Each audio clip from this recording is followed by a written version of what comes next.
The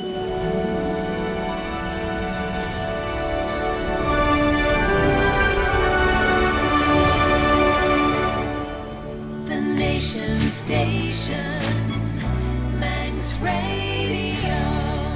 Good afternoon, I'm Roger Watterson, and this is Sunday Opinion.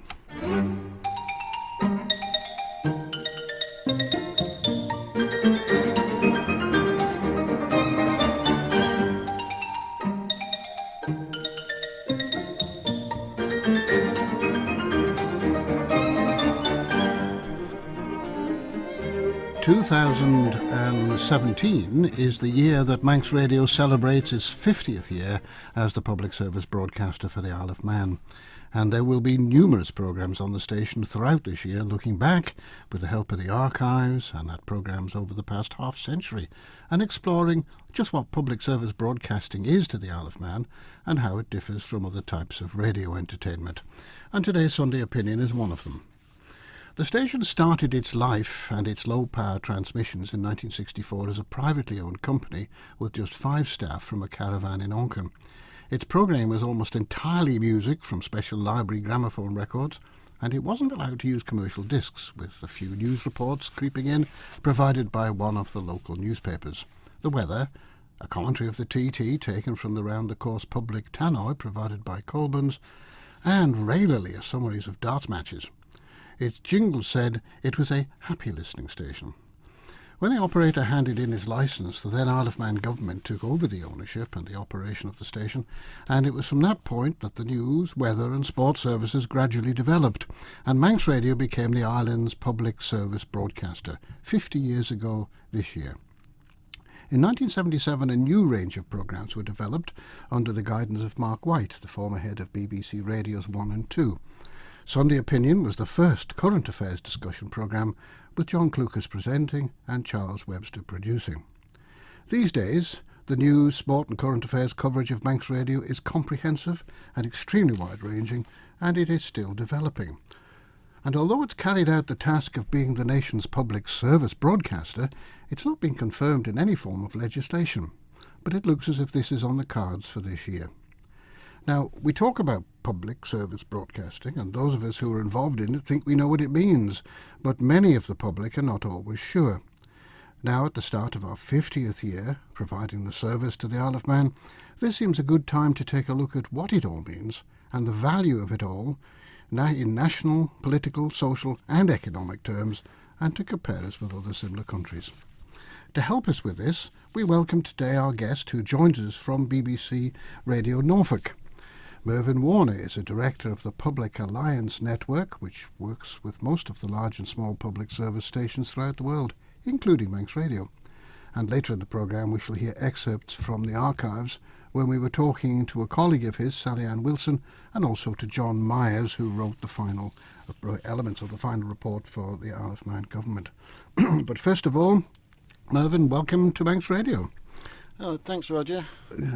So, as far as you're down in Norfolk today, I hope you haven't had too much difficulty in getting to Radio Norfolk. It's right in the middle of Norwich, isn't it? It is, but I'm very close, within about 4 miles, so not a difficult journey. Right, good. Well, the Public Media Alliance to me is a new name. I think I used to know it, did I not, as the Commonwealth Broadcasting Association? You did. Its history goes back to about 1945, when its primary members decided that there was a lot of value to be gained from coverage of World War, and that the cooperation there should be extended. And that was when Commonwealth Broadcasting Association came into existence. Obviously, as its name said at the time, it was limited to Commonwealth countries. Obviously, technology, broadcasting has moved on, so in 2014 we decided that to have a much wider voice for public service, that we would be better if we had a global remit, and we went to our membership and had unanimous support, so that we now have all our members now range from the Pacific to the Caribbean to Asia, to Southern Africa, and some European members. So we've become much more global, and I think the voice that brings to it will strengthen the understanding of public service broadcasting and its importance to communities. Is it in some countries then not acknowledged that it has a value? Sorry, what was that? I said in some countries, is it acknowledged that it doesn't have a value? You seem to be suggesting there that perhaps there's some campaigning necessary. I don't think. I think because it's been in existence for so long, it tends to get taken for granted, and with movements now where, in terms of audience expectation, of wanting content, how, when, and where they want to see it, hear it. That has placed a strain on it, but that has tended to move it into quite narrow genres. And prime genres such as primetime sports, premium drama, and very limited musical playlists. And I think the diversity and range provided by public service to continue that cultural support, which is important to communities, and maintaining, for you, like the Manx identity, is critical going forward, to have that local involvement and understanding of what's happening in your area. We have a lot of members, obviously, and some of them very large, some of them very small. But the emphasis on this must differ then from some of the large countries like Canada in a series of ways. I mean, what would you say, comparing the Isle of Man, for instance, with some of the other countries? I mean, do we have a lot of issues in common, or are we on our own? No, I think there are a lot of issues in common. One of the ones that has exercised public broadcasting, large and small, is the element of funding, which is something I've been researching for the last couple of years. And it is an issue of where the funds come, what new funding models there are, but no one is really coming up with any answers at the moment. Mm-hmm. We're still looking at the primary sources, which is either public funding from one source or another, or commercial, which relies fairly uniquely on advertising and sponsorship, mm-hmm. with a few peripheries but no major sources of income. And I think this is an issue that faced the press, that once they started to go online and their circulation was reduced, they themselves were seeking new funding models, and I think still are. So there are no easy answers to that. And I think, the maintaining public service as a wide support for culture is something that's out there, and it's to provide also things like trusted sources of news, where we see the movement into social media, and hence where we came up with the term fake news, because algorithms can very quickly transmit images, stories, which suddenly gain their own reality. Well, public service broadcasting, by nature of the animal, is a fairly expensive process, a lot dearer than playing records. In your organisation, when you come to some of the smaller countries like ourselves, how do the broadcasting organisations generally go about the funding then? You've talked about state funding and advertising funding, but which is the most dominant? Well, it varies quite a lot from, if we look at the range of it, public funding tends to, if we look at comparisons with the Isle of Man and small island nations, Manx Radio is a little bit unique in its sense of being a mixed model, which is getting very close to a 50-50 public funded, commercial funded, whereas comparative islands probably tend much more towards government funding, with advertising just being used to reduce government input, but not as a major source, so that it's a netting off.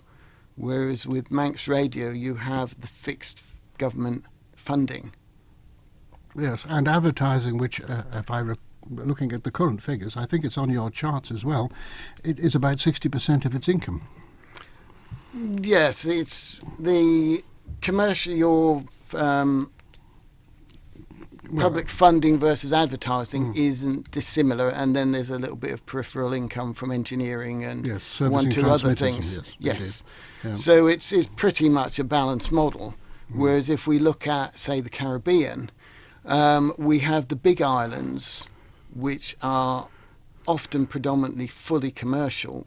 Places like RJR in Jamaica are a totally independent commercial company, which actually in itself is undergoing transition because it's had a merger with the long-established Gleaner newspaper in a way of trying to consolidate that revenue potential. But they have got, obviously, a big supply market and advertising market on the doorstep with the US. Plus the fact, with the tourist industry there's incentive for advertisers to bring money to the island. In a small island community, such as Isle of Man, you're looking at quite a limited availability of advertising revenue. And it's almost head-to-head competition with your commercials as to which little bit of the share moves around. A lot of publications as well, printed publications. Yeah, and yes, I think you've got that, and you've got expanding commercials, you've got the press, but you've also got the big international players that are now looking for revenue, such as Facebook, Google, which are starting to hit the overall markets, the advertising markets, and creating pressure in the system. Right. Well, we'll come to it in a minute again. We're just now going to listen to something else, because in 2013, the matter of public service broadcasting had once more raised its head, and Sunday Opinion tackled the issue with a special discussion programme. And our guests were Sally Ann Wilson, who I gather is a colleague of yours. She's CEO of Public Media Alliance now. She was then the Secretary General, I think, of the CBA. Change of title from Commonwealth. Yeah. She joined us from the same radio station as you. And John Myers, who is a radio executive and consultant and broadcaster, he came on the line from Sunderland. And listening to this, the excerpts from this programme from 4 years back, it's very clear to me that not a lot has changed. And to illustrate it, here is an edited excerpt from that programme, and we join it at the point where John Myers tackles the definition of local broadcasting. You know, what is local? I mean, there are local radio stations who are local 24 hours a day. There are local radio stations who are only local at breakfast. And there are local radio stations in name only, but have local news output, which often comes from somewhere else in the UK. But the more radio stations you add on top of each other, you're always going to take advertisers.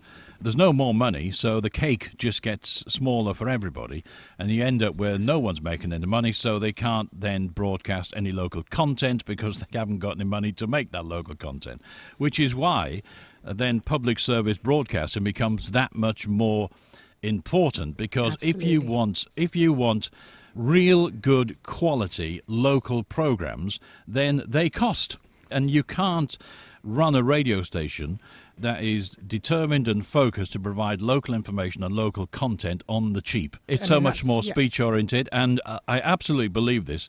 And in this particular area, you'll get the radio station if you deserve if you cut it back too much. A lot of public broadcasters globally are well funded, like the BBC, where it's radio and TV, and they've got vast international networks, NHK in Japan, ABC Australia. What I've seen in recent months, literally, is a lot of the broadcasters looking at their own models and saying, actually, we need to put more money back into local radio, because that's our funding route. It's like a big tree, and somehow the drive for the branches at the top to reach for the light, to reach for the world, have grown and grown.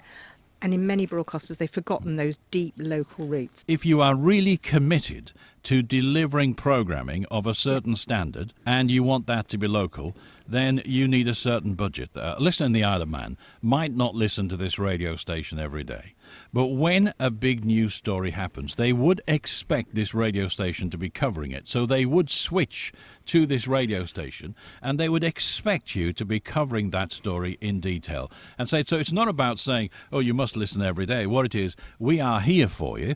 As a public service broadcaster, we don't expect you to listen every day, but when you tune in, you will get exactly what it says on the tin. And it's those moments. I mean, we've found the one leveller of public broadcasters everywhere in the world is at times of emergency, crisis and disaster, when suddenly the focus is on the local radio, because you can get it. You've got your battery operated transistor, you can hear it, and it tells you, because you trust it, you know it's there when you need it, it tells you what to do, how to get to places of safety. So in Japan during the awful tsunami, it wasn't the social media, it wasn't the social networks. They came in later when people were trying to reconnect with lost family and friends. It was the radio that people turned to know, where do I go to for safety? How do I deal with this situation? In Australia during the terrible fires in Victoria in 2009, it was the radio that people turned to. And again, the floods in Pakistan. And so we never know. We all think we're safe until it happens. And in a global pandemic, I suspect BBC Local Radio Network, Manx Radio, it's at times like that when your local radio will come into its own. But once it's gone, it's gone. Once you've lost a service, you can never get it back. And it's really important that a good service is delivered by great people who are passionate about the area, who don't just do it for a salary, but they do it because they really believe in delivering local content. And there is a sound to Manx Radio that is unique to this particular station. That does not mean that you can't share things behind the scenes, whether it's in management or whether it's in the office space or whether you do things in IT. Everything that is behind the scenes is instantly, I think, up for debate about how you can do it cheaper and better or with less people. But on the air bit, the bit where we are generating programs, I actually think that has to be very well funded in order for listeners to get the programs at the quality they deserve. And the content, and not just music. I think one of the default options is to come back to more and more music. And that's not the answer. And that's not the answer at all. Absolutely right, yeah. If you're a public service broadcaster, you are not paid to play Robbie Williams all day. You are paid and you get the funding in order that you can ensure that the community that you serve is fully aware of everything that's going on in that area. And that's whether it's news or content or just interesting debate. But more importantly, I actually think it's about bringing those who are in government and in any political circle or the fire or the police officer, wherever, to account, and that we hold them to account, and we ask them very searching questions about the way that they go about their business. And it's one of the dangers, isn't it? Because when you're funded by the government or whatever, or through a subsidy, how far do you actually push that? Which is why you need a firm set of rules about how far politicians can get involved. And that's very different around the world, as Sally Ann will tell you. But certainly in the Isle of Man, you'd want to be able to take people to task quite, I wouldn't say aggressively, but quite thoroughly in the way that they do things, and also quite fairly. And so I do think that, you know, if you are going to have a public service broadcaster, then it needs to be edging on the majority of speech rather than on music. And music should be an accompaniment to what you're doing rather than the reason you're actually there. Manx Radio has traditionally always challenged the political orthodoxy of the day. One of the programme controllers here was a man, former head of Radio 2 some years back, Mark White, and one of the favourite phrases to us all used to say, "I don't think we're ruffling enough feathers today." Correct. I don't think you can ever do that. No. Any politician should be able to stand that ruffling the feathers, because that's what makes them, that builds their own value, if they can stand scrutiny and criticism. But all of this, you can't just do it for mischievous reasons. All of this has to develop that bond of trust with the audience, though, doesn't it? Very much so. And I think, you know, it's part of who you are, and wherever we are in the world, we look at public broadcasters, and they do. You know, we encourage them all and we support them all to have this, not being frightened to call parliamentarians, governments to account. There's always going to be a constant tension, but that's a great thing, actually, to have that tension there. I remember sitting in on a programme in Namibia where they had the roads minister in southwest Africa, and I mean, he was completely rottweilered by people talking about the potholes in a call-in programme. I mean, we think of new media, and it's great to have Twitter and all of those can work very well with a public service broadcaster, but just basic radio phonings can be a way of calling parliamentarians to account. It's part of who we are, you know, as humans. You know, this right to communicate as a group, and social cohesion that comes together through hearing somebody go on and make your argument for you as well. It's a wonderful thing. If you read the reports from the Council of Europe and the Member States meeting, EBU and all sorts of other meetings, even down to Hong Kong, everybody has the same concern about how is it funded and how is it independently funded. Absolutely, and I think even if there is some commercial element, there always has to be some public funding for it to be publicly accountable. You know, we see some very good commercial broadcasters who have, a bit like Channel 4 in the UK, where it's written in that they have a remit to deliver some public service broadcasting, some public service programming. But the more that there's public funding involved in a broadcaster, then the more, in a case of radio, the more speech radio you have, and the more it is oriented towards serving that public. I mean, if I can come back to identity, most of the population of Canada, because it's so cold in the north, lives right along the border, that long border with the US. So the media that you get, the radio and TV, you can pick up US radio stations, US TV stations. So what is the glue that holds Canadian identity together? And we find it's Radio Canada, CBC television, because they can afford to produce, and their legislation says they have to produce local relevant content about being Canadian, what it is to be Canadian, and expressing that. And we see that everywhere in the world where there's a sort of a bigger neighbour and somewhere where you've got a nation that's identity is under threat, if you like, culturally from the neighbour. So that can be New Zealand, where it's very easy to be sort of catch up with Australian news and current affairs, or the Pacific, where they again get from both radio from New Zealand and Australia. And I would say that's absolutely fundamental where you are in the Isle of Man. You know, you're not the UK. You have an identity that's Manx, and you express that identity to the world. I mean, again, the joys of digital, people can listen to the TT and Manx radio and TT radio. So it's a two-way process. It's really that glue again that holds you together. How do you define quality when it comes to radio? Well, that was a question they asked the BBC, because they were doing this delivering quality first. And I said, how do you define quality? And they looked at me and went, well, how do we do that? And, what is quality? It's very, very difficult to define it as a single word. But quality to me is that, all radio stations will be defined by the output that they provide, its relevance to its audience, and the quality that goes into it. So, for example, if you can have a documentary, you often hear it now, you hear documentaries on the air for an hour, but 40 minutes of it might be music. And so there's not much in terms of content. I actually think that the quality is the relevance of the story, the amount of work that's gone into it to ensure it's factually correct, and also in the skill in bringing that story to life. And great broadcasters have this wonderful knack of communication, of how they communicate. And so great broadcasters, a great story, brilliantly told, with some very good research, is how I would define it. High production values, and then it's absolutely pure magic. In an EU document, they're talking about the development of the technology. They said in their recent report that the fundamental of good broadcasting was ideology, not technology. But all these gadgets, it's just like, you remember when you bought a car 20 years ago, it didn't have any of the gadgets on it's got now.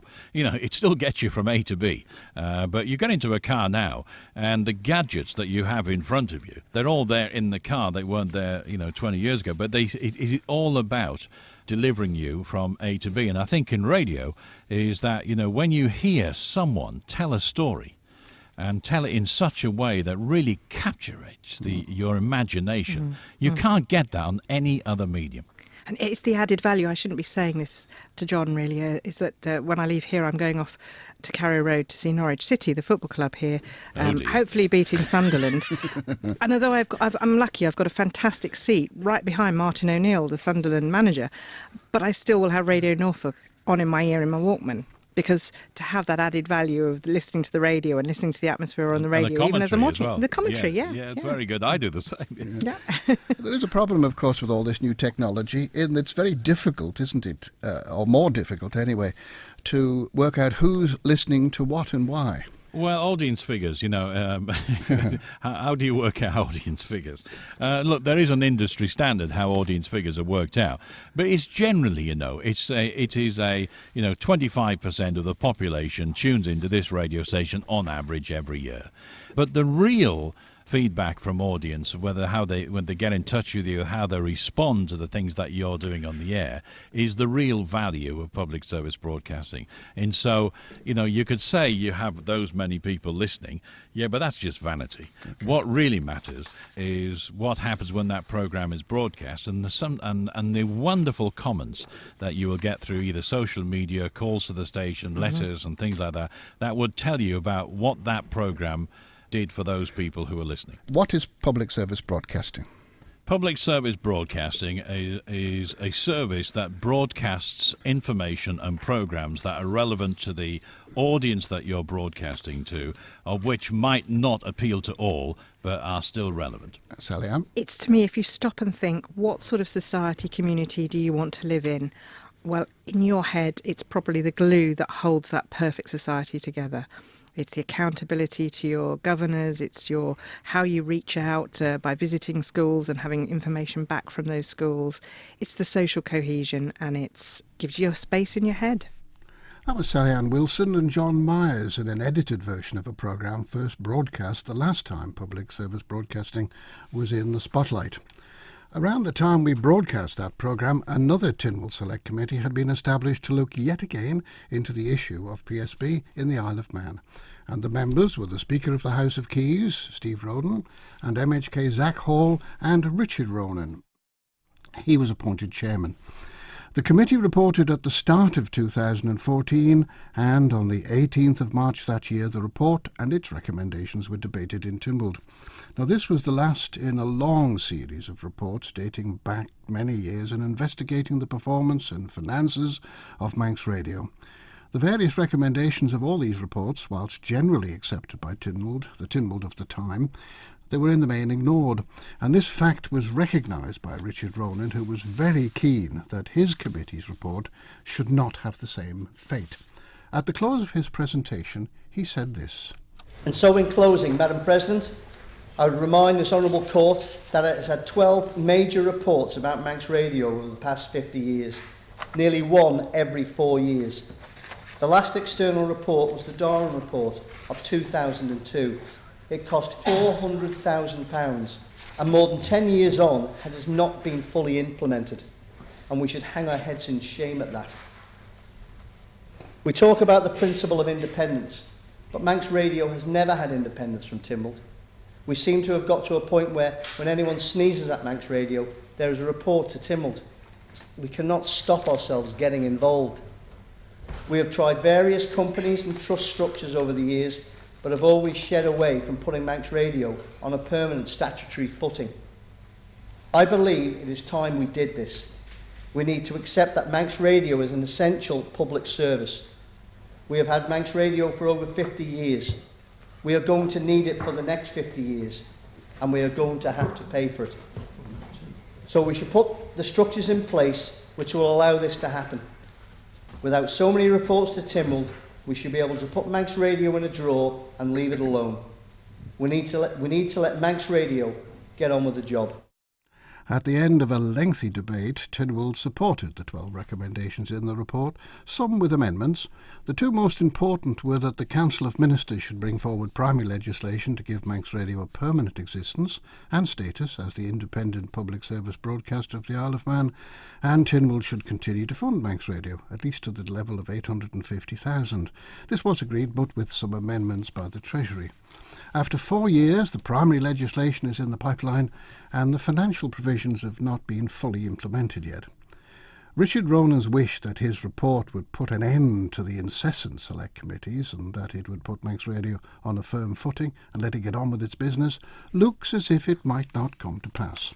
On the Tynwald order paper next Tuesday, MHK Daphne Kane has this motion: that Tynwald reaffirms its commitment to public service broadcasting and is of the opinion that it should be provided in an efficient manner using a variety of channels, and that a select committee of 3 members be appointed to review the current licence conditions, delivery model and funding thereof, and connected matters to take account of the technological advances and demographic changes, and report with recommendations by July this year. So there we are, here we go again. We'll take a commercial break at this point in our discussion, and Mervyn Warner and I will be back in just 3 minutes. The Nation Station, Manx Radio. As Manx Radio enters its 50th year as the Isle of Man's public service broadcaster, we're exploring what this means and making comparisons with broadcasters in other countries. Mervyn Warner from the Public Media Alliance, he joins us from BBC Radio Norfolk today. Well, Mervyn, you've been sitting there quite patiently listening to those excerpts from some of our earlier programmes. It's quite remarkable, isn't it, how little seems to change? It is, but I think there's some key elements there. Obviously, are still as pertinent today as they were then, and I think it is about when we look at content, it's about storytelling, it's about quality, it's about diversity, and more often than not, it's about relevance and trust. And I think they're as important today as they were 3 years ago, and I think they will carry very much into the future. Well, sorry. Yes, go on. In terms of where I see it, in terms where Sally Ann brought up, the issue is crisis and disaster, and with changing, we get that both with man-made and natural elements, and that's when you need that one key trusted source and point of contact to keep your public safe, to keep them informed. And that's where it really comes into its own, that the public knows where to go, it's accessible, and it's there when you need it. Well, the motion before Tynwald, we don't actually know the full mean or intention of it yet, but it's quite clear that we do know that quite a number of the members of the House think that the type of public service broadcasting that perhaps we currently are involved in is perhaps a little too lengthy, a little too more detailed, and what the younger people these days want, short, sharp reports, perhaps on Facebook or Twitter. Well, I think you have to look at social media and say, yes, we have Facebook, we have Twitter, we have Snapchat, we have LinkedIn, but not everyone is on any particular platform, and there is still quite a section of the community that does not access it that way. And so if you're not careful, if you start to move totally in that direction, you will lose the value to the audience and to your community, because part of them will be lost. They'll be ostracised because they don't either decide to have the technologies or the access to the platforms, or just can't cope with them. It is true to say that Manx Radio has developed very well into these different types of platforms, and they're actually beginning to be very well used. But the audience listening reports still show the fact that the traditional radio still does hold its own. I think for Manx Radio, they supplement your core service, but not to use them in isolation. Right. Yes, well, there's always a slight tension, isn't there, between the politician and the political establishment of the day, and very often even the reporter. But yet it's his job to ask the questions the listener would like to ask if they were there, not always what the politician wants to answer. And that can produce, on occasionally, some frisky moments. Now, we seem to handle this generally fairly well over here, but how do other countries deal with that, where perhaps their political regimes may be more sensitive? That's a difficult question, I think, because it really depends on the political regime and how entrenched the funding may be. If you're totally in as a government station, which some of them are within, if you like, government departments, they're obviously more at risk in terms of limitation for debate than more open societies, such as what we have here.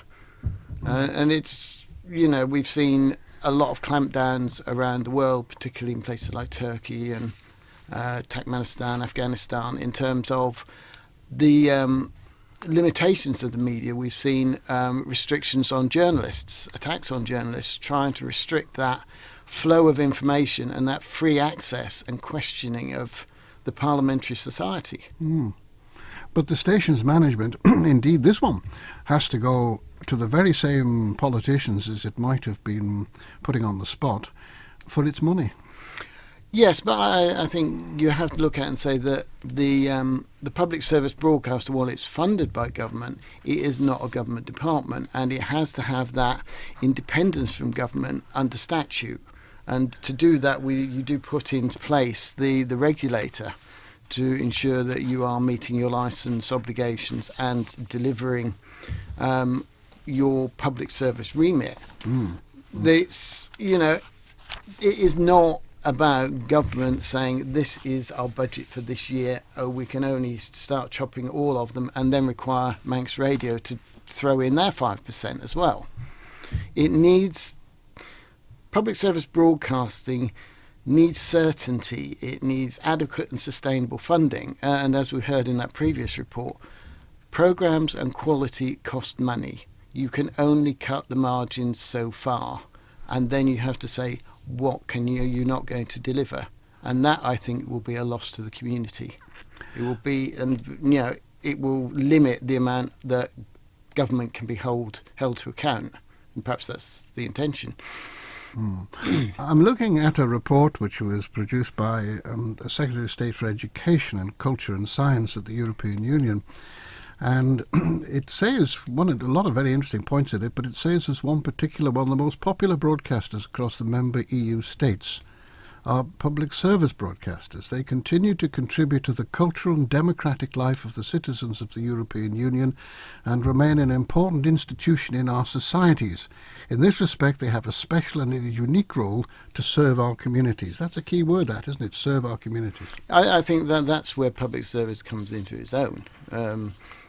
It is, and I think there's some interesting words in there, about promoting culture, building audience allegiance, with that trust that people have built up over the years with public service broadcasters, whereas the commercials are totally driven in a different direction, which quite rightly so for their requirements. But I think it is that stability and familiarity for the audience in terms of what their expectation is and the quality that they will receive. Well, there are two more quotes from the same report that says that it will be important to maintain at least one strong service which performs the function of a national point of reference and of national identification, and the role of the marketplace for public opinion. That's the word again, public opinion.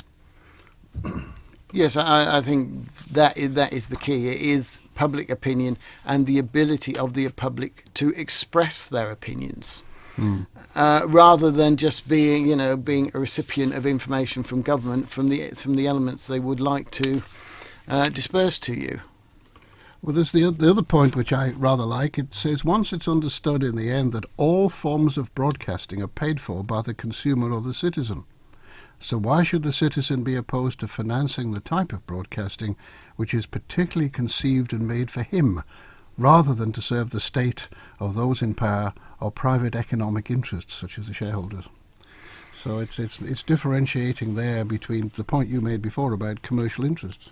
Yes, I think commercial interests are obviously driven by profit returns to shareholders, whereas what we're talking about here is a more encompassing service to give that diversity to programmes that may not appeal to all, but have an overall important place to play in your culture, in your identity, in providing you with the information as and when you need it. And it's what, particularly for small island states, what is relevant and important to you as islanders will have little influence or important to outside broadcast. So hence, if you have those services broadcast in, they lack the relevance of a core island-based station which is meeting the individual needs of the community. Have you any examples of stations that have had to pack it in because it hasn't had the money that it needed, and the effects that might have on their society? None particular. There are some that come and go, but I think the interesting one is probably in the UK with city stations that the government were very keen on, but and they were going to be effectively self-funded through advertising and whatever. But it's been noticeable a number of those have had to consolidate because they haven't been able to sort of stand on their own. And I think that comes back to maintaining the level in terms of programming and trying to take out the cost base out of the back office support and technology. And so, with some, we do have stations that change, but they aren't necessarily to do necessarily with financial. Sometimes there are political drives that oust them, or licenses expire, or whatever. I can't give you any sort of specific examples. But from your experience, are there other broadcasters, or are the broadcasters continually subject to the whim of their parliament of the day? Well, I think that particularly where they are government stations, they are more prone to political pressure in terms of staying on message. But the drive, and particularly with the will or the intention of the journalists, is that they do provide that calling the government into account. But there is this this pressure, and we see it particularly in places like Pakistan and those type of places where journalism is disrupted by various means, often quite violent at times. And we have there is a wall in NPR in the US, which is the national radio broadcaster, public broadcaster there, of all the journalists who lost their lives, and that is continually updated. So I think the pressure tends to come to restrict the level and quality of reporting.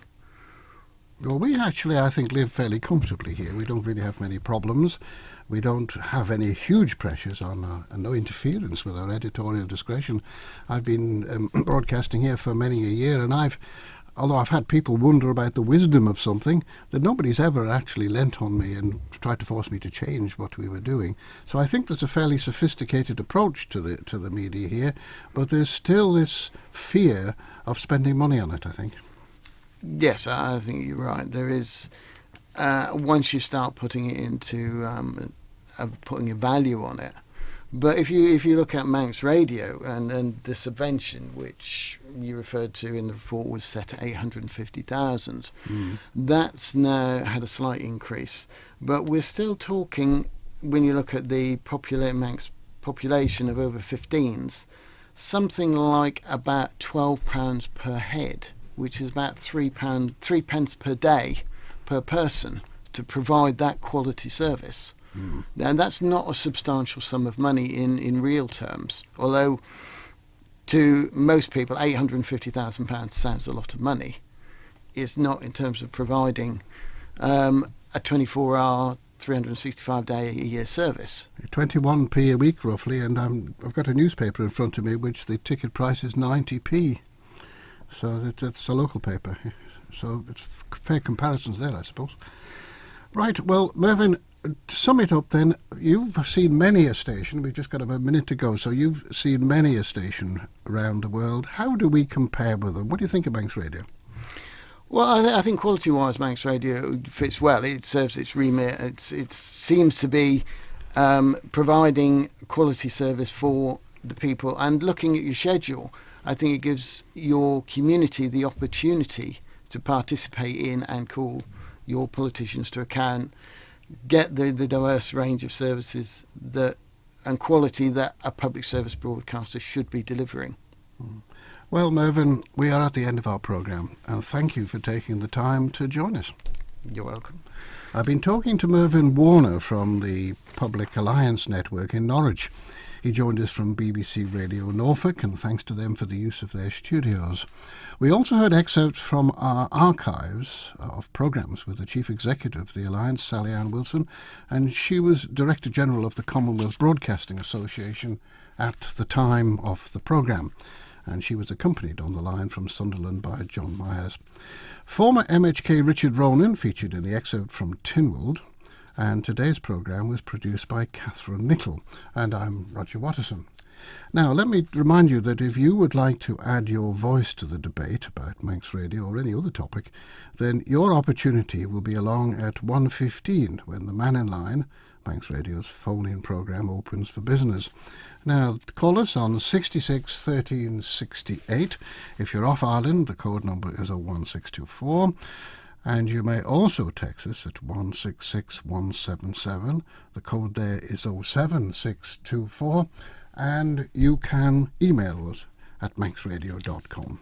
Well, the Man in Line, 1:15. Catherine and I look forward to your company then. And until then, goodbye.